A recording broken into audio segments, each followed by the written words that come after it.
How do you find the acceptance and strength to disconnect from an unhealthy family member? Disconnect.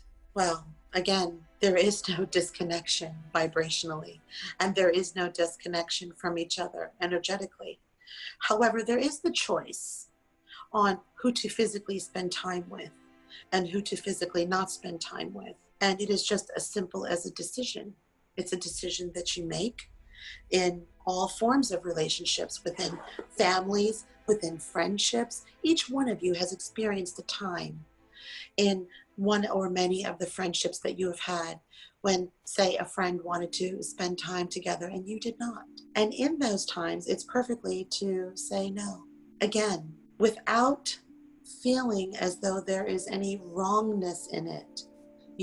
None of you came forth into these bodies to please other people here. You came forward to first create a reality that would please yourself. And then if others wanted to join in, then so much the better. But this idea of deliberating over who to have experiences with and who not to have experiences with is much more contemplation than you need to ascribe to this. Whether it is a romantic relationship, whether it is a familial relationship, whether it is any kind of relationship, one can just opt not to experience them. You have the autonomy and the unapologetic authority to experience whatever you want here. And what is interesting is that those of you are spending time on questions like this instead of spending time on questions that you will enjoy. For instance, you could spend time on asking questions like, if I am an unlimited eternal being having a physical experience, and if I have the power of the universe at my fingertips for me to use at my disposal, I wonder how I can levitate. I wonder how I can do things with my body. I wonder how I could heal my body.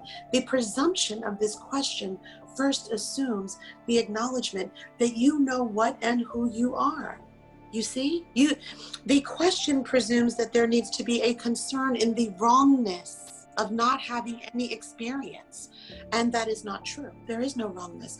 You can experience what you want and you cannot experience whatever you don't want. It's a decision, and it doesn't have to be made with anger.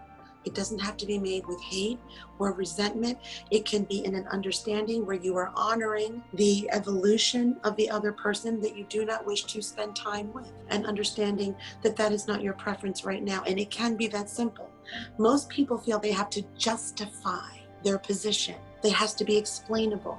It has to be explained in a way that would be acceptable to others, and it does not. Understanding that it does not is your path to feeling more the higher levels of the energies of freedom. Most people want money. Why? Because it will allow them to feel more freedom.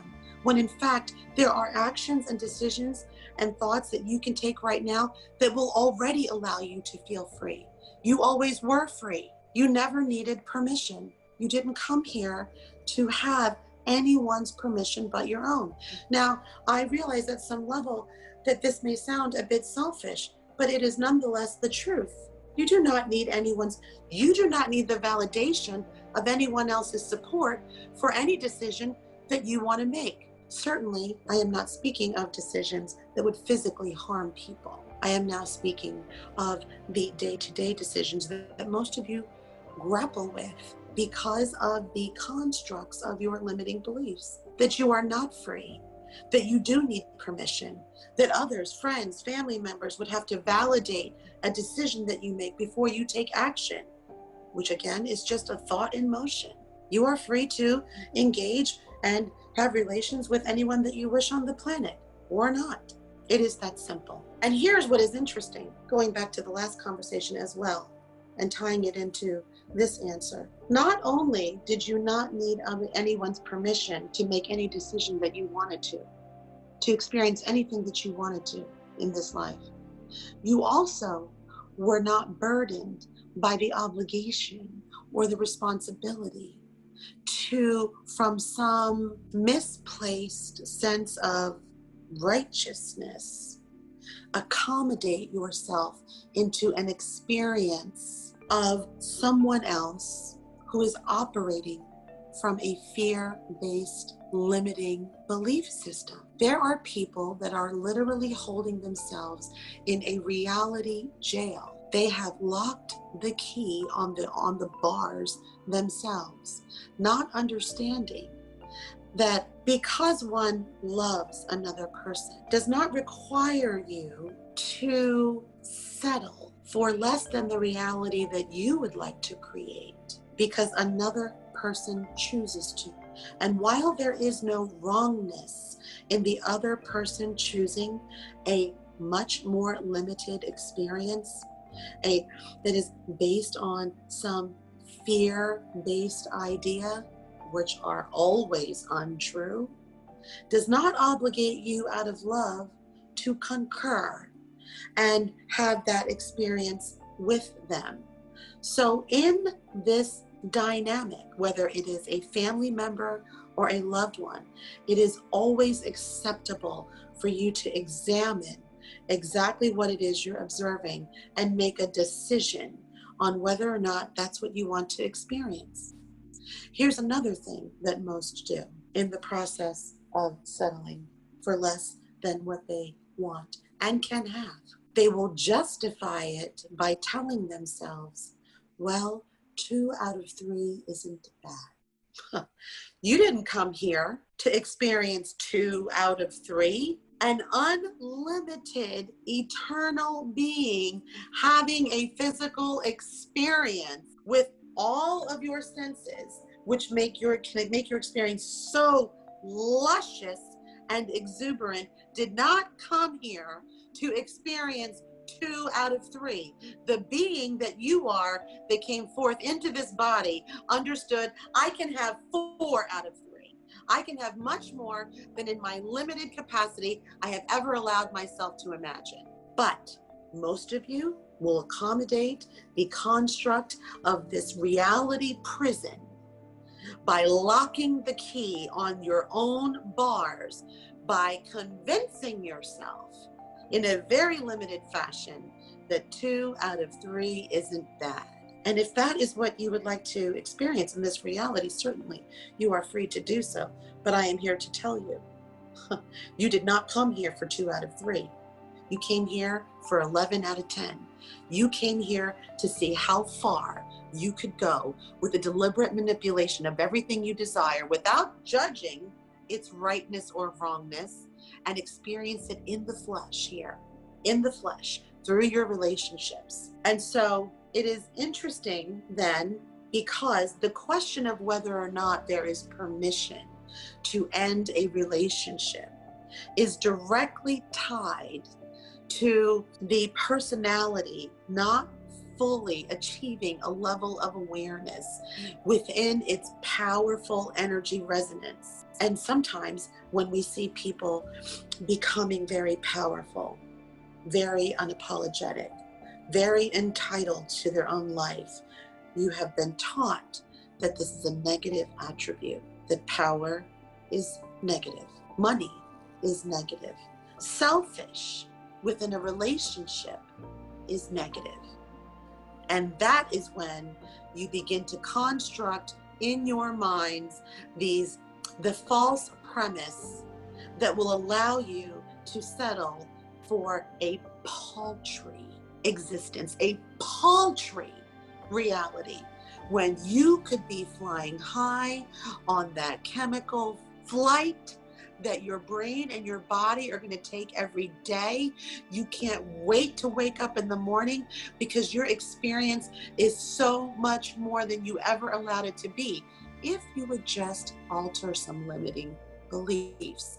Instead, and this is what is interesting, you would rather create new beliefs that allow and accommodate the limiting beliefs to stay where they are. Why? Why would you do that?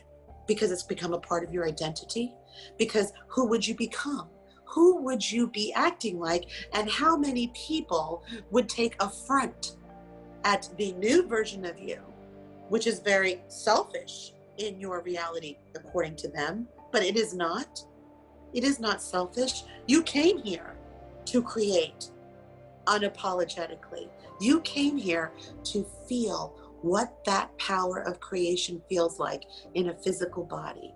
And you came to find out how far you can take it. What you didn't come here for is to list for yourselves a plethora of reasons on why 2 out of 3 isn't bad. I will be happy with 2 out of 3. You will not. Your inner being is never going to be happy with 2 out of 3, because your inner being is so much more powerful than that, and it knows it, even if you don't. There will always be that degree of dissatisfaction when you do something like this, when you try to convince yourself to be less so that you can fit within the energy paradigm of someone else's fear. And by doing that, you give in and begin to also co-create and cooperate with the energy of fear, because now you have structured your belief system to be in alignment with the other ones, with the other person's energy of fear. You have cooperated with it. When you settle for anything less than you deserve, you are cooperating with the other party who has enabled you to believe that this is good. And it is good if you think it's good, but your inner being came here to be great, to be outstanding, to walk on water, to achieve levels of energy, of vibrational energy within a human body that resonates at the level at which you define as being able to perform miracles. They are not miracles. Each one of you has that capacity. Each one of you has the ability, through your choices of your limiting beliefs, whether to keep them or to alter them, whether to accommodate them with even more limiting beliefs so you do not have to change, or to free yourself, to unlock the door on your prison gate, push it open and walk out and know that no one is going to stop you and that no one ever was. You were always that free. As the teacher says, you were so free you could choose bondage, and many of you have, but they are the bondage of your own belief structures that others have imparted with you in an effort to protect you, in an effort to assist you. And the intention was honorable. It was through love, but it was erroneous.